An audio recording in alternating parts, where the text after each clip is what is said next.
പാർട്ടിയുടെ നിലപാട് പറഞ്ഞിരുന്നാലോ? പാർട്ടിയുടെ നിലപാട് പറഞ്ഞിട്ടുണ്ട്. പാർട്ടിയുടെ നിലപാട് പാർട്ടി സെക്രട്ടറി പറഞ്ഞു. ഞാൻ മുമ്പേ പറഞ്ഞില്ല, ഏത് കാര്യത്തിലും ഞാനിപ്പോ പഴയതുപോലെ നിലപാടുകൾ പാർട്ടി സെക്രട്ടറി വരുന്നത്. സംസ്ഥാന സർക്കാരിന്റെ നവോത്ഥാന സമിതിയുടെ ചെയർമാനാണ് സംസ്ഥാന മന്ത്രി. എനിക്ക് എന്റെ പരിമിതിക്കുള്ളിൽ ഞാൻ നേരത്തെ പറയുന്നത് ഇപ്പൊ പറയുന്നില്ല. ഞാൻ നേരത്തെ പല കാര്യങ്ങളും പറഞ്ഞിട്ടുണ്ട്. നിങ്ങൾ ആ കാര്യങ്ങളൊക്കെ ശരിക്കും എനിക്ക് വേണ്ടി പ്രചരിപ്പിച്ചു തന്നത്. ഞാനിപ്പോ അത്തരം കാര്യങ്ങൾ പറയാൻ ഉദ്ദേശിക്കുന്നില്ല. പാർട്ടി കാര്യം പാർട്ടി സെക്രട്ടറി പറയും, ഗവൺമെന്റ് കാര്യം ബന്ധപ്പെട്ട മന്ത്രിമാർ. ഈ മന്ത്രിമാർ മാത്രം പറഞ്ഞാൽ പോലും മുഖ്യമന്ത്രി പറഞ്ഞു. എന്റെ വകുപ്പുമായി ബന്ധപ്പെട്ട അങ്ങനെ എന്തെങ്കിലും ചോദ്യം ചോദിക്കാതെ ചോദിച്ചാൽ വെള്ളിയാഴ്ച നടക്കുന്ന വെള്ളാപ്പള്ളി നടേശന്റെ സ്വീകരണ പരിപാടിയിൽ താങ്കൾ അടക്കമുള്ള മന്ത്രിമാർ പങ്കെടുക്കും. വെള്ളാപ്പള്ളി നടേശൻ SNDP യോഗത്തിൽ 30 വർഷമാകും.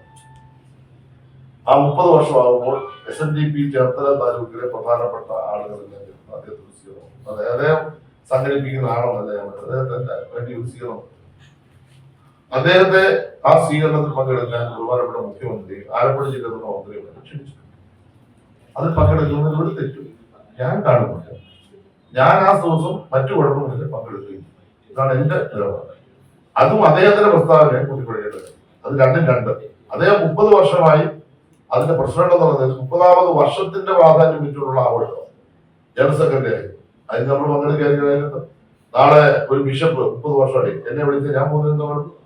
നാളെ SNSS ജനറൽ സെക്രട്ടറി ഇപ്പൊ 30 വർഷമായി 25 വർഷം വിളിച്ചാൽ ഞാൻ പോകും. അത് പിന്നെ മറ്റു രൂപത്തിൽ കണ്ടത്. ഞങ്ങള് ക്ഷണിക്കപ്പെട്ടവരെല്ലാം അവിടെ പോകണമെന്നുള്ളതാണ് എന്റെ അഭിപ്രായം. അദ്ദേഹത്തിനൊരു വിവാദ വിദ്വേഷ പ്രവർത്തനം ഇവിടെ വിവാദമായി നിൽക്കുന്ന സമയത്താണ് ചോദ്യം. അതുകൊണ്ടാണ് ചോദിച്ചത്. വിവാദ വിഷയത്തെ സംബന്ധിച്ച് ഓരോ പാർട്ടിയുടെ അഭിപ്രായങ്ങളുണ്ടല്ലോ. ആ പാർട്ടിയുടെ ഭാഗമായി ഉള്ള ആളാണെങ്കിലും എന്റെ പാർട്ടിയുടെ അഭിപ്രായം എന്റെ പാർട്ടിക്ക് വേണ്ടിയുള്ള സെക്രട്ടറി പറഞ്ഞിട്ടുണ്ട്. അങ്ങയുടെ ശ്രദ്ധയിലുണ്ട്. അങ്ങ് ചോദിച്ച ചോദ്യം എന്തിനാണെന്ന് എനിക്ക് മനസ്സിലായതുകൊണ്ടാണല്ലോ അത് MP ഗോവിന്ദ മാസ്റ്റർ ചോദിക്കാൻ ഞാൻ പറഞ്ഞത്. അങ്ങ് രണ്ടാമത് ചോദിച്ച ചോദ്യം എന്താണ്? ഞാൻ അവിടെ പോകുമില്ലേ? പോകും. എന്തുകൊണ്ട് പോകുന്നു? അദ്ദേഹത്തിന്റെ പ്രസ്താവനയെ ബന്ധപ്പെടുത്തി ആ ചോദ്യം എനിക്ക് മനസ്സിലായി. ഞാൻ പോകുന്നത് 30 വർഷമായിട്ട് അദ്ദേഹം SNDP യോഗത്തിന് ജനറൽ സെക്രട്ടറിയാണ്. അദ്ദേഹം നടത്തിയ പ്രവർത്തനങ്ങൾ മാതൃകാപരമാണെന്ന് ആ സമുദായത്തിലെ ആളുകൾക്ക് തോന്നിയപ്പോൾ അവരൊരു സ്വീകരണം വിളിച്ചു. ഞങ്ങളെയൊക്കെ വിളിച്ചു. പ്രത്യേകിച്ച് ആലപ്പുഴ ജില്ല മന്ത്രിമാരെത്തി ഞങ്ങൾ ആ സ്വീകരണം. പിന്നെ അദ്ദേഹത്തിന്റെ സ്വീകരണത്തിന് പോകുന്ന ആളുകൾ അതിന് പോകരുത്. അദ്ദേഹത്തെ രഹസ്യമായി കണ്ട് വോട്ട് പിടിക്കേണ്ട സമയത്ത് പോകണമെന്ന് പറയുന്നതുകൊണ്ട് എനിക്ക് യോജിപ്പില്ല. അതെനിക്ക് യോജിപ്പില്ല. വോട്ട് പിടിക്കേണ്ട സമയത്തും പോകും, അദ്ദേഹത്തിന് സ്വീകരണം കൊടുക്കുന്ന സമയത്തും പോകും. വെള്ളാപ്പള്ളി നടേശൻ ആരാണെങ്കിൽ നാട്ടിലെ ജനങ്ങൾക്ക് നല്ലവരും അദ്ദേഹത്തിന്റെ ഒരു പരിപാടിക്ക് പോകുന്നതുകൊണ്ട് എന്തെങ്കിലും രാഷ്ട്രവിരുദ്ധത ഉണ്ടെന്നുള്ള ധാരണ എനിക്കില്ല. ഇതായിരിക്കും നാളെ അത് പ്രധാനമായും കൊടുക്കാൻ പോകുന്നത്. അതുകൊണ്ട് ഞാൻ അതന്നെ പറയുന്നത് ഓർത്തു. അതൊന്നും കൊണ്ട് ഈ പരിപാടി നമ്മൾ മാറ്റേണ്ട കാര്യം. ഈ പരിപാടി അതിന്റെ വഴിക്ക് വേണ്ടി പോകും. മറ്റേ നമ്മുടെ പാർട്ടിയുടെ അഭിപ്രായം പാർട്ടി സെക്രട്ടറി നല്ലൊരു വിധി ഇന്നത്തെ സുപ്രീം കോടതി. അത് നേരത്തെ തന്നെ ഇടതുപക്ഷ മുന്നണിയും CPM പറഞ്ഞൊരു നിലപാടാണ്. കാരണം നമ്മുടെ നാട്ടിൽ ജനാധിപത്യ സംവിധാനമാണ് ഏറ്റവും ഒന്നാമത് പാർലമെന്ററി സംവിധാനം. പാർലമെന്ററി സംവിധാനത്തിന്റെ ഭാഗമായി ആണ് എല്ലാ നിയമങ്ങളും പാസ്സാക്കുന്നത്, ഭേദഗതി. അപ്പൊ പാർലമെന്റ് ഇപ്പൊ വലിയൊരു വിവാദമായ നിയമം കൊണ്ടുവന്നിട്ടുണ്ട്. പാർലമെന്റ് ലോകസഭയിലും രാജ്യസഭയിലും അത് പാസ്സാക്കി രാഷ്ട്രപതി മണിക്കൂറുകൾ ഒപ്പിട്ടത് തർക്കമില്ലാതിട്ടാണ്. വലിയ തരത്തിലുള്ള തർക്കമല്ല ഉണ്ടെങ്കിൽ ജനങ്ങൾക്കിടയിൽ വലിയ തരത്തിലുള്ള എതിർപ്പുണ്ടായി. ഒരു രാഷ്ട്രീയമായ തീരുമാനം മാത്രമാണ് അത് പാർലമെന്റ് മുമ്പിൽ അവതരിപ്പിച്ചത് നടപ്പാക്കി. അതിനെതിരെ കോടതിയിൽ പോകുന്ന പിന്നെ നിയമപരമായ ആവശ്യം കഴിവ് ബന്ധപ്പെട്ടവരുണ്ട്. ആ നിയമപരമായി പോകും. പക്ഷെ പാർലമെന്റ് പാസ്സാക്കി നിയമമായി. നിയമസഭ പാസ്സാക്കുന്ന ഒരു നിയമം അതേപോലെ അംഗീകരിക്കണ്ടേ? ഒരു ഗവർണറുടെ പദവിക്ക് ആകെ ഉള്ള റൈറ്റ്സ് അല്ലെങ്കിൽ ആകെയുള്ള അധികാരം എന്തെല്ലാമാണെന്ന് വ്യക്തമായിട്ട് അവർക്ക് അറിയാം. പക്ഷേ പല സംസ്ഥാനങ്ങളിലും BJP അല്ലാത്ത ഗവൺമെന്റുകൾ ഭരിക്കുന്ന പല സംസ്ഥാനങ്ങളിലും ഗവർണർമാരെ ഉപയോഗപ്പെടുത്തിക്കൊണ്ട് രാഷ്ട്രീയം കൈകാര്യം ചെയ്യുന്ന രീതി കുറച്ച് കാലഘട്ടത്തിൽ നടത്തിക്കൊണ്ടിരിക്കുകയാണ്. കേരളം തന്നെ ഇവിടെ ഇരുന്ന മുൻ ഗവർണർ അദ്ദേഹത്തിന്റെ നേതൃത്വത്തിൽ കൊടുത്ത എത്ര ബില്ലുകൾ നിയമസഭ പാസ്സാക്കിയ നിയമങ്ങൾ എത്ര ഒപ്പിടാൻ, എത്ര യൂണിവേഴ്സിറ്റിയുമായി ബന്ധപ്പെട്ട ഏറ്റവും പ്രധാനപ്പെട്ട നിയമം ഒപ്പിട്ടാണ്. ചിലത് രാഷ്ട്രപതിക്ക് അയച്ചു കൊടുക്കും. ഇപ്പൊ തമിഴ്നാട്ടിൽ ഇപ്പോ അവിടുത്തെ ഗവർണർ എടുത്തോണ്ടിരിക്കുന്ന സമീപനം സംബന്ധിച്ച് ഇപ്പൊ വന്നൊരു വാർത്ത. അതാണല്ലോ കോടതി രീതിയുടെ ഭാഗം. ഒരിക്കലും പാടില്ല. ജനാധിപത്യ പ്രക്രിയ അട്ടിമറിക്കുന്ന ഒരു പ്രത്യേക ഭരണ കേന്ദ്രം ജനാധിപത്യ സംവിധാനത്തിന്റെ മുകളിൽ പ്രതിഷ്ഠിക്കാൻ പാടില്ല. അത് ഭരണഘടനാ വിരുദ്ധമാണ്. അതുകൊണ്ട് നിലവിലുള്ള ജനാധിപത്യ സംവിധാനങ്ങളെ അംഗീകരിക്കും.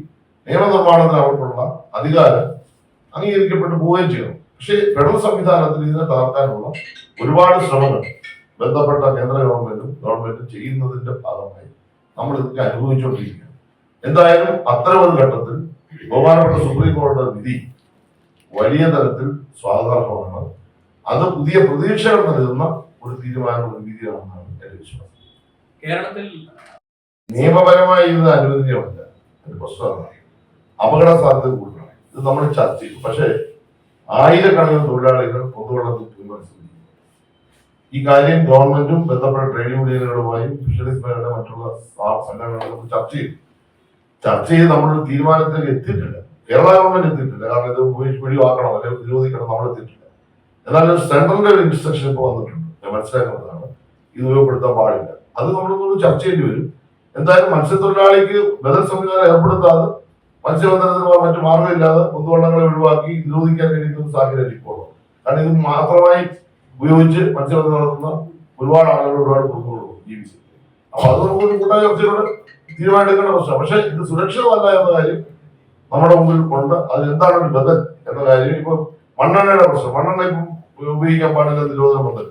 മണ്ണെണ്ണ തന്നത് ഇപ്പം നിരോധിച്ചല്ലോ കേന്ദ്ര ഗവൺമെന്റ്. പക്ഷെ പകരം അവരൊന്നും പറയുന്നില്ല. പകരം പെട്രോളും ഡീസലും LPG ഉള്ള സംവിധാനങ്ങൾ എഞ്ചിൻ മേടിക്കണമെങ്കിൽ വേണമെങ്കിൽ സംസ്ഥാന ഗവൺമെന്റ് മേടിച്ചു കൊടുത്തോന്നാണ് പറയുന്നത്. കേന്ദ്ര ഗവൺമെന്റ് തരുന്നില്ല. ഇവിടെ എഞ്ചിൻ മാറ്റി വെക്കണം 10,000 രൂപ സംസ്ഥാന ഗവൺമെന്റ് കൊടുക്കുന്നത് ലക്ഷക്കണക്കിന് ബോട്ടുകൾ അല്ലെ വള്ളങ്ങൾ എങ്ങനെ ഇത് കൈകാര്യം. അപ്പോൾ ഒരു തീരുമാനം എടുക്കുമ്പോൾ ആ തീരുമാനത്തിന്റെ കോൺസിക്വൻസ് മനസ്സിലാക്കി തുടർ നടപടികൾ എങ്ങനെ സ്വീകരിക്കണം എന്നതിനെ സംബന്ധിച്ച് സെൻട്രൽ ഗവൺമെന്റ് ചില തീരുമാനങ്ങളും നിർദ്ദേശങ്ങളും തരേണ്ടതാണ്.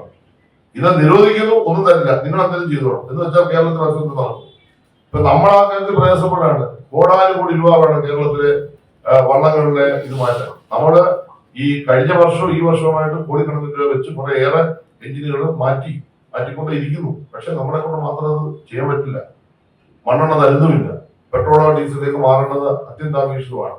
എന്ത് ചെയ്യും എന്നതിനെ പറ്റി ചർച്ച ചെയ്തുകൊണ്ടിരിക്കുകയാണ്. കുറെ കാശ് നമ്മൾ മുടക്കുന്നുണ്ട്. അതുകൊണ്ട് ശാശ്വത പരിഹാരമുണ്ട്. ഇത് പറഞ്ഞ പോലെ തന്നെയാണ് ഈ പ്രശ്നം. തീർച്ചയായിട്ടും അത് കേന്ദ്ര ഗവൺമെന്റിന്റെ മുന്നിൽ അവതരിപ്പിച്ച് ഒരു ചെറിയ നിർദ്ദേശം നല്ലൊരു തീരുമാനമായിട്ട് വരേണ്ട പ്രശ്നമാണ്. ബദൽ സംവിധാനം നിലവിലുള്ള ഒരു പിന്നെ പ്രക്രിയ അവസാനിപ്പിക്കുമ്പോൾ അതിന് ബദലായ ഒരു സംവിധാനം നമുക്ക് ഉണ്ടാക്കാൻ കേന്ദ്ര ഗവൺമെന്റ് ഒരു മാർഗരേഖ പുറപ്പെടുവിക്കേണ്ടത് അത്യന്താപേക്ഷിതമാണ്. അതാണ് സംസ്ഥാന ഗവൺമെന്റ്. പിന്നെ നമ്മള് പ്രാവർത്തികമാക്കി ഉടൻ കഴിയും. കഴിഞ്ഞ നിയമസഭാ സമ്മേളനത്തിൽ ഇടയ്ക്ക് വെച്ച് നമ്മുടെ ചട്ടം എല്ലാം അവതരിപ്പിച്ചു, അംഗീകരിച്ചു, എല്ലാം നടപ്പാക്കാനായിട്ട് കൊടുത്തു കഴിഞ്ഞു. സബ്ജക്ട് കമ്മിറ്റി അത് അംഗീകരിച്ചു, നടപ്പാക്കാനായിട്ട് പോയി. എന്നിട്ട് നടപ്പാക്കാൻ ശ്രമിച്ചിട്ടുണ്ട്. അത് പ്രശ്നമില്ല. അത് ചട്ടം രൂപീകരിക്കുന്ന വന്നപ്പോൾ ചെറിയ നിയമപ്രശ്നങ്ങളിൽ 6 മാസം അതിന്റെ സാങ്കേതിക പ്രശ്നം, നിയമ വകുപ്പിന്റെ മുമ്പിൽ ചില പ്രശ്നങ്ങൾ ക്ലാരിഫിക്കേഷൻ ഉണ്ട്. അതിപ്പോ പരിഹരിച്ചു. നിയമം നടപ്പാക്കുന്ന രീതിയിൽ ഇപ്പൊ ഒരു വാർത്ത വന്നിട്ടുണ്ട്. ഗുജറാത്തിലെ പോർട്ട് വഴിയാണ് ഇതെല്ലാം കേരളത്തിലേക്ക് ഇന്ത്യയിലേക്ക് കടത്തിക്കൊണ്ടിരിക്കുന്ന ഒരു വാർത്ത പോകുന്നുണ്ട്. അപ്പൊ ഇത് കേരളം മാത്രത്തിൽ ഒതുങ്ങുന്ന ഒരു പ്രശ്നമല്ല. ഇന്ത്യയിലെ പല പോർട്ടുകൾ, കടൽമാർഗം, കരമാർഗം ഒക്കെ വരുന്നുണ്ട്. എന്തായാലും ഇത് വരുന്നുണ്ടെന്നുള്ള വസ്തുതയാണ്. അപ്പൊ ആ വസ്തുത വെച്ചുകൊണ്ട് കേന്ദ്ര ഗവൺമെന്റ് ഇതിനകത്ത് ശക്തമായ സ്വീകരിക്കണം.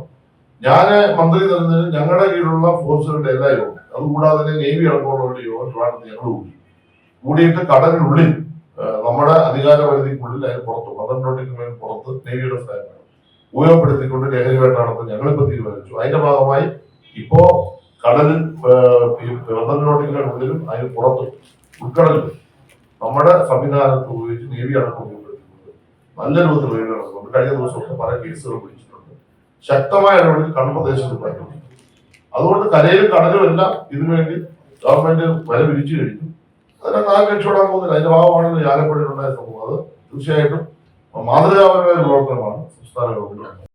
2 കോടി രൂപ വിലമതിക്കുന്ന ഇത്രയും ക്വാണ്ടിറ്റി കഞ്ചാവ് ഇവിടേക്ക് എത്തിയതിനെ സംബന്ധിച്ച് എന്തെങ്കിലും ഒരു അന്വേഷണം ഈ എക്സൈസിന്റെ അല്ലാത്തത്, കാരണം ഇവർക്ക് സെക്സ് റാക്കറ്റൊക്കെ ആയിട്ട് ബന്ധമുണ്ടെന്ന് പറയുന്നു. ആ രീതിയിൽ എന്തെങ്കിലും അന്വേഷണം ഉണ്ടോ? ഒരു ടീമിനെ ലഹരിക്കെതിരായിട്ട് ഇന്ത്യയിലല്ല ലോകത്ത് തന്നെ ഏറ്റവും നല്ല മാതൃകാപരമായ പ്രവർത്തനം സ്റ്റേറ്റ് ആയി കേരളം. ആയിരക്കണക്കിന് കേസ് എക്സൈസ് മാത്രമല്ല, പോലീസ് സംവിധാനം, അതിന്റെ ഭാഗമായി വരുന്ന വിവിധ വകുപ്പുകളുടെ ഏകോപനം, ബഹുമാനപ്പെട്ട മുഖ്യമന്ത്രിയെ നേരിട്ട് എല്ലാ വകുപ്പുകളുമായി ബന്ധപ്പെട്ടുള്ള ഏകോപനത്തിൽ ബന്ധപ്പെടുന്നു. ഞങ്ങളുടെ എല്ലാം മന്ത്രിമാരുടെ എല്ലാം ഉദ്യോഗസ്ഥന്മാരുടെ യോഗം 2 ഘട്ടങ്ങളിലായിട്ട് ബഹുമാനപ്പെട്ട മുഖ്യമന്ത്രി വിളിച്ചു കൂട്ടി. 2ാം ഘട്ടത്തിൽ കഴിഞ്ഞ 30-ാം തീയതി നടന്ന യോഗത്തിൽ കേരളത്തിലെ എല്ലാ സംഘടനകളും അതിൽ പങ്കെടുപ്പിച്ചു. അവരുടെ എല്ലാ അഭിപ്രായങ്ങളും കേട്ടതിനു ശേഷം ഒരു ആക്ഷൻ പ്ലാൻ തയ്യാറാക്കി ലഹരി വിരുദ്ധമായിട്ടുള്ള വലിയൊരു ക്യാമ്പയിൻ കേരളത്താണ്. ഒപ്പം ലഹരി വിൽക്കുക, ലഹരിയുടെ ഭാഗമായി ഏതെങ്കിലും തരത്തിൽ തെറ്റായ നിയമവിരുദ്ധമായ കാര്യങ്ങൾ ചെയ്യുന്നതിന് നിയമത്തിന്റെ മുമ്പ് കൊണ്ടുവരാൻ കർശനമായ നടപടികൾ ഇപ്പൊ നമ്മൾ സ്വീകരിക്കുന്നുണ്ട്. കേസെടുത്ത് ആലപ്പുഴയിൽ മാത്രമല്ല പലയിടത്തും MDMA കഞ്ചാവും അല്ലെങ്കിൽ ലഹരി മരുന്നുകൾ പല രൂപത്തിൽ കൊടുക്കുന്നുണ്ട്. മൊത്തത്തിൽ അവതരിച്ച് നമ്മളൊരു നിയമനിർമ്മാണത്തിലേക്ക് പോകാം, ഒരു സിനിമ നയം ഉണ്ടാകാൻ പോകാം. അത് അതിന്റെ ഒരു കോൺക്ലേവ് പോലൊരു യോഗം നമ്മളിപ്പോൾ നടത്താൻ ചെയ്യുന്നത് ജൂലൈ മാസം നടത്തുന്നുണ്ട്. തയ്യാറെടുപ്പായി കഴിഞ്ഞു, അതിന്റെ പേപ്പർ ഫൈനലൈസ് ചെയ്തു. ആ നിയമനിർമ്മാണവും നയവും വരുന്നതോടുകൂടി ഇപ്പൊ ചോദിച്ച ചോദ്യം പൂർണ്ണമാവുകയാണ്. കാരണം ഇപ്പോൾ നമുക്കൊരു ഷൂട്ടിംഗ് സെന്ററിൽ പോയി അതിക്രമിച്ച് നമുക്ക് പരിശോധിക്കാൻ അവസ്ഥ. എന്നാൽ ഇത് വന്നതിന് ശേഷം ഇപ്പൊ നമുക്ക് രജിസ്ട്രേഷൻ പോലും ഇവിടെ തരുന്നില്ല. ഒരു സിനിമ ഷൂട്ട് ചെയ്യുമ്പോൾ ഒരു സ്ഥലത്ത് ഷൂട്ട് ചെയ്യുന്ന രജിസ്ട്രേഷൻ ഇത്തരം കാര്യങ്ങളെല്ലാം പരിഗണിച്ച് നിയമപരമായി അതിന് തീരുമാനം ഉണ്ടായി കഴിഞ്ഞാൽ തീർച്ചയായിട്ടും ഇടപെടാൻ പറ്റും. പറഞ്ഞ കാര്യത്തിന് തീർച്ചയായിട്ടും പരിഹാരം ഉണ്ടാവും. അത് ആ കാര്യത്തിലുള്ള ഒരു നിയമനിർമ്മാണത്തിലേക്കാണ് നമ്മൾ പോകുന്നത്. എന്തായാലും ഇന്ന് സിനിമാ രംഗത്ത് അല്ലെങ്കിൽ സിനിമയുമായി ബന്ധപ്പെട്ട് സ്ത്രീകളുമായി ബന്ധപ്പെട്ട് ഉണ്ടായിട്ടുള്ള നിർദ്ദേശങ്ങൾ, പരാതികൾ, അനുഭവങ്ങളും ഒക്കെ പരിഹരിക്കാൻ കഴിയുന്നതിലുള്ള ഒരു നിയമനിർമ്മാണവും ഒരു നടപടിക്രമങ്ങളും സ്വീകരിച്ചിട്ടുണ്ട്. ഏറ്റവും കൂടുതൽ നടപ്പാക്കാൻ അല്ല പൊതുരാഷ്ട്രീയ പ്രശ്നം ഇപ്പൊ ചോദിച്ചാൽ പറയാം, ഇത് പൊതുരാഷ്ട്രീയ പ്രശ്നമല്ലല്ലോ. കേരളത്തിൽ ഇന്നോ ഇന്നലെ ഉണ്ടായ പ്രശ്നത്തെ കുറിച്ചല്ല അദ്ദേഹം പറഞ്ഞത്. നേരത്തെയും ആരോഗ്യ വകുപ്പിലും വിദ്യാഭ്യാസ വകുപ്പിലും ഒക്കെ ഞാൻ കൂടുതലാണ്. അദ്ദേഹത്തിന്റെ ഒരു അഭിപ്രായം അദ്ദേഹം പറഞ്ഞു. അത് സംബന്ധിച്ചിടത്തോളം പറയേണ്ടത് ആ വകുപ്പിന്റെ മന്ത്രിമാരാണ്. വിദ്യാഭ്യാസത്തെ പറ്റി, ആരോഗ്യത്തെ പറ്റി, വ്യവസായത്തെ പറ്റിയാണ് പറഞ്ഞത്. എന്റെ വകുപ്പ് ഫിഷറീസ്, സാംസ്കാരികം, യുവജനകാര്യം, അതിനെപ്പറ്റി പറഞ്ഞത് ഞാൻ കണ്ടില്ല. അത് എന്തെങ്കിലും ഉണ്ടായിരുന്നെങ്കിൽ ഞാൻ അത് ക്ലാരിഫൈ ചെയ്ത്. പിന്നെ പറയേണ്ട അദ്ദേഹം പാർട്ടി നേതാവെന്ന നിലയിൽ, അല്ലെ പാർട്ടി പ്രവർത്തകനാകുന്ന നിലയിൽ, പിന്നെ രാഷ്ട്രീയമായി സംഘടനാപരമായി എന്താണ് എന്ന് പറയുമ്പോൾ അതിന് മറുപടി പറയേണ്ടത് പാർട്ടി സെക്രട്ടറിയാണ്. നമ്മൾ ഇതിനിടയിൽ നമ്മളൊരു അഭിപ്രായം പറഞ്ഞത് നിങ്ങൾ ഉദ്ദേശിക്കുന്നത് എന്താണെന്ന് എനിക്കറിയാവുന്നതുകൊണ്ട് ഞാൻ അത് പറയാൻ ഉദ്ദേശിക്കുന്നില്ല. പരീക്ഷയുടെ പ്രശ്നം, ആരോഗ്യ വകുപ്പിൽ പ്രശ്നം, അപ്പൊ ഇതിനൊക്കെ പ്രശ്നമുണ്ടെന്നാണ് ജി സുധാകരൻ മുൻ മന്ത്രി CPM നേതാവ് പറയുന്നത്. മന്ത്രിയുടെ ശ്രദ്ധയിൽപ്പെട്ടിരുന്നു. അതിനൊക്കെ മറുപടി പറയുന്നത് പാർട്ടിപരമായി പറയുന്നത് ഞാൻ നേരത്തെ നിങ്ങൾ ചോദിച്ചപ്പോൾ ഞാൻ ഉണ്ടായിരുന്നു. പാർട്ടിക്ക് ജില്ലാ സെക്രട്ടറി ഉണ്ട്, സംസ്ഥാന സെക്രട്ടറി ഉണ്ട്, ഇപ്പൊ അഖിലേന്ത്യാ സെക്രട്ടറി കേരളം. നിങ്ങൾ അവരോട് ചോദിക്കണം പാർട്ടിപരമായി. ഗവൺമെന്റിന്റെ ഭാഗത്തുനിന്ന് മറുപടി പറയേണ്ടത് ഞാനില്ല. കാരണം എന്റെ വകുപ്പിനെ പറ്റി അതൊന്നും പറഞ്ഞിട്ടില്ല. ആ വകുപ്പിൽ എന്തെങ്കിലും നടക്കുന്നുണ്ടെങ്കിൽ ആ വകുപ്പിനെ പറ്റി പറഞ്ഞാൽ ഞാൻ പറയാം. ബാക്കിയുള്ള വകുപ്പുകൾ ആ ബന്ധപ്പെട്ട ആണെന്ന് പറയാം. അപ്പൊ അവരോട് ചോദിക്കും, അവർ പറയട്ടെ. എന്തായാലും ആ പ്രശ്നത്തെ പറ്റി എന്നെ വകുപ്പിനെ പറ്റി പരാമർശിക്കാത്തതുകൊണ്ടാണ് ഞാൻ എന്നെ മറുപടി പറയുന്നത്. കേരളത്തിലൊരു പൊതു രാഷ്ട്രീയ